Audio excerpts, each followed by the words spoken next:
Randy is the Norman Bobins Professor of Economics. He served as a governor of the Federal Reserve System from March of 2006 until January of 2009, where he chaired the Committee on Supervision and Regulation of Banking Institutions and the Committee on Consumer and Community Affairs. Randy took a leading role, perhaps unpredictable on his part, in developing responses to the financial crisis and new initiatives to improve consumer protection and disclosure, including rules related to home mortgages and credit cards. We're pleased to have Randy back. Well, thank you very much. I'm delighted to be back again here and to give you some prognostications for the next year. Hopefully they will not be anything like the times when I was down in Washington, when those prognostications were really quite negative. As you can see in the card that you have before you, my forecasts are reasonably optimistic with respect to the growth rate, although I still think the unemployment rate is going to stay persistently high. I'll touch on some of those numbers. I won't go through each of them. But what I did want to talk a little bit about is some of the policy issues that we're facing. In particular, the Federal Reserve policy issues, having spent so much time there, and having seen the incredible beating that the Fed has been given recently, and I think quite unfairly. I would argue, and I think many of my colleagues will be interested to hear what my colleagues here today have to say, that really it was Ben Bernanke's leadership that helped us to avoid a repeat of the Great Depression. We certainly had the Great Recession, but we didn't have a repeat of the Great Depression. But in Washington, of course, no good deed ever goes unpunished. And the chairman has come in for a lot of tough talk, given the new policies that are being pursued, the so-called quantitative easing 2 program. In my time down there with Ben from 2006 to 2009, we had undertaken an awful lot of extraordinary actions. And as I described last year, he was a truly amazing leader through all of that. And it's really, truly amazing what he has been willing to put up with over the last couple of years, having done some very bold moves to try to save the economy, and I think did save the economy, or helped to save the economy, and now trying to do more to make sure that the conditions for growth are there. It reminds me of a variation on what Harry Truman supposedly had said, is that in Washington, and in particular in Washington politics, if you want a friend, get a dog, because no one is going to be loyal to you. And we certainly saw that while I was there and more recently. When things are going okay, when it seems like things are turning around, you've got lots of friends. When things are not turning your way, your friends were never your friends. They say, I don't even know the guy. I've never heard of him before. So when I was down in Washington, because we got an awful lot of this, I actually had a modification of the Harry Truman line. So if you want a friend, get a dog. Since in Washington, if you want a friend, get 2 dogs, because one of them will turn on you. And so with that, I want to get into my forecast. The forecast is actually much like today, partly cloudy with a chance of intense storms coming down the line. Because we still have a lot of fragilities that are out there, although I think overall I'm reasonably optimistic that we'll be able to get through these tough times and have reasonable growth, but not extremely robust growth. Now, why am I not a pessimist? Because there's been a lot of discussion of the new normal, that we'll be stuck in a low-growth situation for a very long period of time. Well, for a few reasons. One, equipment and software investment by firms has been very strong, and as you look on the card, astonishingly strong, dramatically higher than I had forecast last year, on the order of 34%. That's really, that's overall private investment, and it's just incredibly strong equipment and software investment. So firms are still willing to invest, and part of the reason for that is productivity has maintained itself quite high over this period. We have not had a significant decline in output per hour. That is typical in recessions, that you get a lowering of productivity. But here we've actually had quite high productivity growth that's maintained itself through the contraction in primarily in 2008, 2009, and then during our growth phase this year. So my bottom line there is that the basic production machinery of the economy is not broken, that the machine is still working. But the naysayers also are on the other side say, well, the consumer isn't going to consume because of after these shocks where they were overly optimistic and so drove the savings rate down below zero. They were so optimistic they said, well, we can just go ahead and consume even more than all of our income because we expect the value of our houses to go up, the value of our 401ks to go up, and we'll have a job forever. Those obviously have changed. And we have a very different savings rate now. The savings rate has moved up to nearly 6%. As you can see from the card, last year I predicted it would move up to 5%. It's moved up to 5.6%. And I think it'll move up a little bit more, but I don't see it moving up dramatically more. And so if you don't get this dramatic increase in the personal savings rate, that suggests that you'll get a rise in consumption. And I have a forecast of about 3% growth of consumption for this next year. Now, that's much stronger than most people had been expecting last year, as well as many people expect now. But if you look over the year, consumption growth has been increasing. Started off rather anemic in the beginning of the year, but in the third quarter, the most recent numbers we have, it's 2.8%. And I see it going even more strongly going ahead. That's not because everyone is so optimistic, but because I think a lot of the pessimism is behind us. We've had the housing market likely have a terrible hit. Eric is going to give you his forecast going forward, which I very much agree that I don't see a lot of downside right now, but I don't see a lot of upside. So at least that's sort of leveled out. The stock market obviously has come back from the terrible lows of early 2009. If I could predict where the stock market was going, this would not be the Booth School of Business. This would be the Kroszner School of Business. So I'm not going to predict where the stock market is going. Oh, Harry's thinking, well, maybe we can tap into him. He's writing that down. But the stock market certainly has come back a lot, and I think people feel a bit more comfortable about that than where they had been before.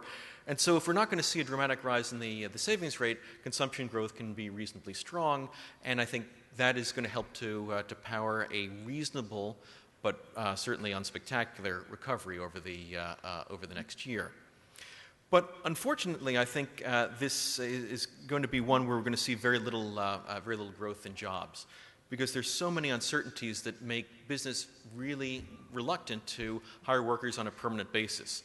A lot of the recovery of jobs in the private sector that we've seen so far has been on the temporary worker side. That's always true in the beginning of a recovery because of the uncertainty about the recovery, but we have some additional layers that are really weighing heavily on the economy now. No one knows what their taxes are going to be starting January 1st. They could go up dramatically. They could be where they are now. Corporations don't know whether there'll be a significant increase in taxes on investment. People don't know whether capital gains taxes will go up. Dividend taxes will go up. Small businesses don't know whether they're going to be taxed at a much higher rate or lower rate. This is not what you want when you're trying to foster recovery. You've got to have clarity there, and hopefully clarity at a sensible level of these tax rates that don't discourage investment. We also have not only the shorter run issues, but we have the longer run issues.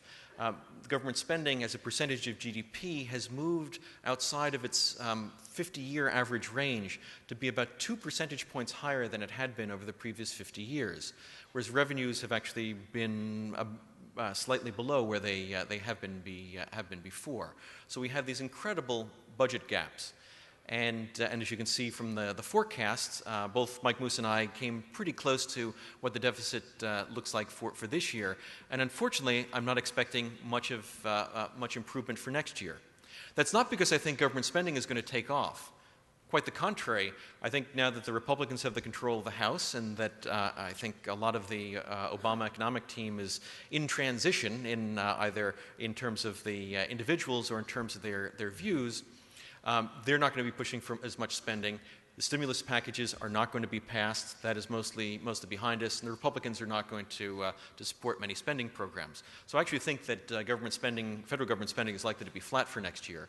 But I also think that after a lot of storm and drang in Washington, we'll probably get some extension of the current tax cuts, but that'll still leave an astonishing deficit. And so we have these longer run issues of just what the average tax rate over time is going to be.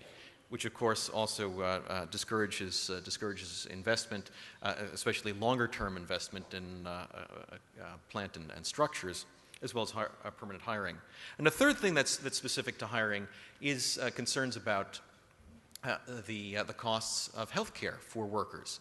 I now have the pleasure of chairing the University Benefits Committee, and recently had a presentation from our new benefits director who described all of the changes that will have to occur over the next decade in our benefits for the university. And then he concluded that basically the main impact was that it would become a full employment act for benefits people. And for you who are in small businesses, you know this is particularly burdensome. And in large businesses, some very large businesses have considered just eliminating their health care offerings altogether because of the uncertainty and the costs. This is not the way to get firms to hire permanent workers, and I think that's why we're going to be stuck at this higher unemployment level for quite some time. Well, as I mentioned, Ben Bernanke's come in for a lot of rough treatment recently because of pushing for the so-called quantitative easing 2 or QE2 program, which some people say well, it's actually quite amazing to see what people have to say about it. Some people say, like myself, that I think it's very wise insurance against deflation and the negative outcomes that we got in the 30s and that Japan has had for the last 15 years. Other people view it as the potential for explosive inflation coming down the line, and some people say it's just pushing on a string, completely irrelevant. So it's hard when you're getting shot at from all sides, but that's what the Fed, unfortunately, that's what the Fed is all about, and because everyone has heard of the Fed, and so everyone can blame the Fed, not that they necessarily get those blames exactly right. So what is the chairman trying to do with his quantitative easing 2? And as I said, I think the main impact is trying to buy insurance against downside outcome. I don't think it's something that's going to generate an enormous amount of job growth, but I do think it's going to help to take some uncertainty about the economy out to help provide the conditions for job growth. I think avoiding deflation is very important for two reasons that we've seen both in Japan and particularly in the 1930s in the US. And something that was really quite amazing is at the time that I was on the board, 3 of the 5 of us on the board were students of the Great Depression. And so we knew what could go wrong, and we knew the devastation that deflation could render. So the first thing that happens with deflation is that think about yourself as a consumer. If you know that after the first of the year there's going to be a sale on a car, what are you going to do? You're going to wait to buy that car. Well, if you expect inflation to go down, or in particular you expect deflation, you're going to wait on your purchases. That's not going to be good for short-run demand. Second thing that's even more devastating is the so-called debt deflation spiral. So you've got a business. You're expecting to sell 100 widgets for $100 each, and so you could repay a debt of $1,000. But now let's say there's even been no decline in demand, but you only get $90 for those widgets, or $80 for those widgets, because the price of the widget has gone down. You've had deflation. You don't have enough money to pay your debts. And so even if demand hadn't gone down, you can't repay your debts. You go into default, bankruptcy, you lay off workers, you get into this downward spiral, the so-called debt deflation spiral. And that's devastating for asset prices, for employment, and for uncertainty. And so this is one of the reasons why the chairman focuses so much on this. It's very difficult for him to talk about this, because once the chairman says something, and if he says, I'm worried about deflation, then someone said, deflation? My gosh, we're having deflation. I'm not going to buy. Those bonds are going to go into bankruptcy, or those firms are going to go into bankruptcy, and you can get into a lot of difficulties. So he has a difficult communication problem, but I think this is one of the key motivations. And I think avoiding that sort of tail risk is very important. And for those who said that the impact really isn't there, I would say, well, look back to when the chairman started speaking about the potential for more government bond purchases by the Fed. Another $600 billion is what they chose to do. Well, he started talking about that in late August at the Jackson Hole meeting where I was with him this year. And during the time between then and the actual announcement of the program, what you saw was inflation expectations go up, because they had been declining dangerously over the summertime, getting potentially towards that sort of Japan-style deflation expectations situation. You saw bond yields go down a little bit, bond prices go up, and so the real rate, the inflation-adjusted rate, went down, which is very important when you can't lower interest rates. If inflation expectations are going up, that actually reduces the inflation-adjusted rate, the real rate, and that's one of the things that the Fed is trying to do, trying to affect the real borrowing rates. You also saw the dollar weaken a bit, although it only weakened to roughly where it was at the beginning of the year. There's been all this talk about U.S. as a currency manipulator. When the dollar was where it was in January of this year, no one called it a manipulator. Now, when it has gotten back to that level for political reasons, people have called it that. And the stock market moved up. Since then, we haven't seen these same kind of changes because it's all in terms of the anticipation. And that's what I sometimes say, instead of open market operations, the purchases or sale of securities, it's really about open mouth operations affecting expectations because markets anticipate what is going to happen. And so I think the impact of quantitative easing 2 has largely occurred already. It's not that by purchasing $100 billion worth of bonds every month is going to make much of a difference. If they didn't do it, then expectations would change. But I think it was largely anticipated. And I think given the declining inflation rate that we've been seeing, it's important to buy this insurance against the downside risk. As you can see, I forecast a 1.2% increase in inflation for next year, but it would be, without this program, it would be a lot lower, dangerously lower. And so just make two quick international points. I know Raghu is going to focus much more on that. Europe, I think we're seeing a lot of risks there, and so I think it makes a lot of sense to buy this kind of insurance that the Fed is buying domestically. Unfortunately, there's just a lot of folly that is occurring there, and I just don't think that they're going to have enough resources if the markets really challenge Spain. One of the things that we found out during the financial crisis is that if you borrow short, you can get into a lot of trouble when you have to refinance. If you look at the maturity structure of debt in Spain, Ireland, Portugal, Greece, they have an enormous spike in refinancing needs in 2011. So I'm very worried about that. If that were much more even, then I wouldn't be as worried. I think that's going to be, even if they can get through this now, I think that's going to be a terrible challenge going forward. Unfortunately, I think we're also starting to see that in the U.S. Treasury, where we're borrowing short. That's fine if you want to reduce your debt costs in the short run, but if you're looking at it in the longer run, you can get into a Greece-like trouble if you've borrowed very short and have to do all of your refinancings in one short period of time. A last word on China. Obviously, the Chinese are not great believers in markets, or at least market-determined exchange rates and market prices. But it's crucial that they do something on their with respect to the exchange rate, because unlike the U.S., they're seeing very rapid increases in domestic prices, but they're holding the exchange rate constant. The exchange rate should be rising, which would be very valuable internally, because that would potentially slow their growth, rebalance their growth from external growth, export-led growth, to internal growth, and also cheapen imports and perhaps tamp down a little bit of the rise of the internal rise of prices.